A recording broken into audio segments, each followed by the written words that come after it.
The war against WCW claimed many victims, but the biggest was the WWF's family values. Over the course of a year, the relatively slight amount of un-PC carnage presented in the Hollywood brawl from Mania 12 had infected the entirety of Vince's cartoon saloon. As Mania 13 made very clear, WWF is a very different place from quite bad gang warfare, moral compass Bret Hart going heel, and one of the most iconic blade jobs in the history of wrestling. WrestleMania 13 was the Attitude Era in its pupation stage, with the Attitude Era about to become a butterfly to flap its I'm Adam from WhatCulture.com, and here are 10 fascinating facts about WrestleMania 13. Number 10. More than 3,000 tickets were available less than 2 weeks before the show. Mania 13 was also the only WrestleMania in history up until that point to not have sold out. Business would improve slowly throughout the year, but in terms of pure numbers, it was the lowest of the low. Although creatively the show was becoming more and more charged, with only 5 days left until the show, Dave Meltzer reported that 3,000 to 4,000 tickets were still available in Chicago. In the end, 18,197 fans filled the Rosemont Horizon, doing a respectable gate of more than $830,000, but there's still no way to know for sure how many of those final 3,000 to 4,000 seats were giveaways in the final days. Number 9. Vince had heated negotiations with Curt Hennig days before Mania. Mr. Perfect had disappeared once more from WWF TV in November 1996. He was biding his time while his contract ran out so he could jump ship to WCW. Just days before the Chicago Spectacular, Curt Hennig and his father Larry reportedly took a meeting with Vince McMahon and Bruce Pritchard, which Vince had hoped would keep Curt Hennig from leaving and becoming one of Ted Turner's massive earners. How poorly did that meeting go? The night after Mania, Larry Hennig appeared in the front row of Nitro, sending a very clear message to Mr. McMahon as to where his son's loyalties lay. Number 8. Mick Foley narrowly avoids post-WrestleMania surgery. It probably shouldn't come as too much of a surprise that a survivor of death matches, chair shots, and fits of mad passionate attraction to the ground would be in considerable agony at times. By early 1997, Foley's back was not having a nice day, and an MRI revealed at least one herniated disc. He was faced with the probability of needing an epidural. However, beginning the days before Mania, Foley underwent a self-treatment routine of applying ice, resting, and periodically stretching his back, doing little more than that, except wrestling for the tag team championships with Vader, that small thing. To Foley's surprise, the basic treatment worked wonders, and he was luckily able to avoid the needle.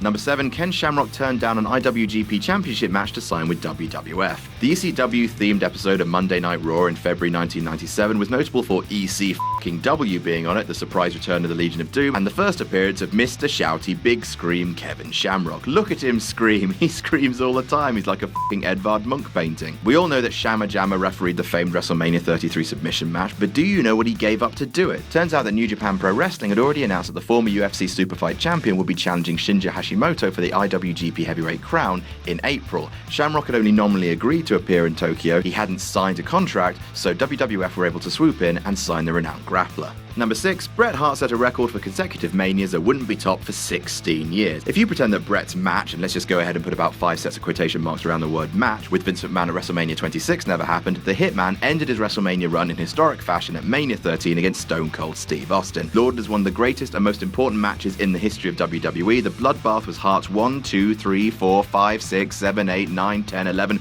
12th WrestleMania in a row with at least one match. It wouldn't be until WrestleMania 29 when Hart's record would finally fall, with The Undertaker performing in his 13th consecutive Mania match that night. The dead man has since extended his mark to 16 straight WrestleManias, with the 17th right around the corner. Number 5. Austin almost reconsidered the blade job at the last second. It's one of the most enduring images in the history of Vince's temple of going mental. The sight of Steve Austin straining against Hart's sharpshooter as rivulets of crimson streak down his face. It's a goddamn star-making visual. Austin and Hart have since both attested that Stone Cold was in fact hesitant in the moment to let Hart cut him. Blading was still forbidden in WWF, even if Hart had already proven at Mania 8 that he could blade and get away with it. Hart even recalls Austin muttering, "Maybe we shouldn't," just before the throw into the guardrail that preceded the bloodletting. Neither man was punished for the incident. Given that Austin's bloody mug made the cover of his forthcoming VHS release, McMahon must not have minded all that much. Number 4. Ahmed Johnson and Road Warrior Animal had an issue over shoulder pads. Johnson teamed with the Legion of Doom for what turned out to be a rambunctious Chicago street fight with the Nation of Domination,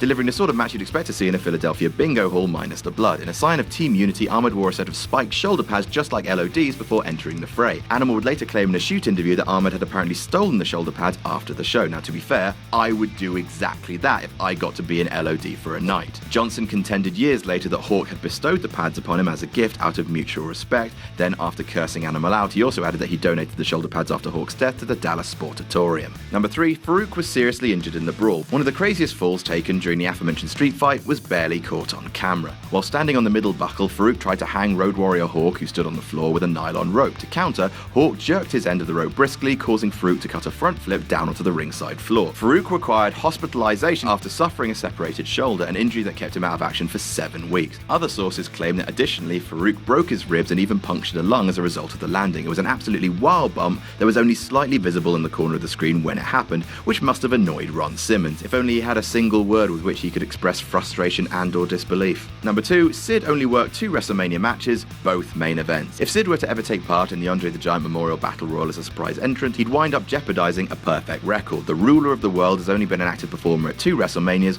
both of which were main events. In 1997, Sid defended his WWF Championship against The Undertaker, becoming the 6th victim of the streak. The only other match Sid wrestled at Mania took place 5 years earlier, closing out WrestleMania 8 in Hulk Hogan's farewell match, and that's it. As far as WrestleMania matches go for the Master of the Powerbomb, no undercard for him. He will not be doing with your undercard, sir. And number 1, it was the least bought WrestleMania ever. In all, 237,000 households bought the event, down a whopping 18.3% from the year before. In comparison, 15 years later, WrestleMania 28 got almost 1 million more pay-per-view buys. In 1997, the WWF was still working to reinvent their brand, trying to wash off the boring kiddie flavor that felt so uncool next to the NWO's renegade antics on WCW Monday Nitro. The pieces were coming together, but the audience wasn't going all in quite yet. A year later, however, with the help of a certain baddest man on the planet and a certain snake, those fortunes were about to change for the better.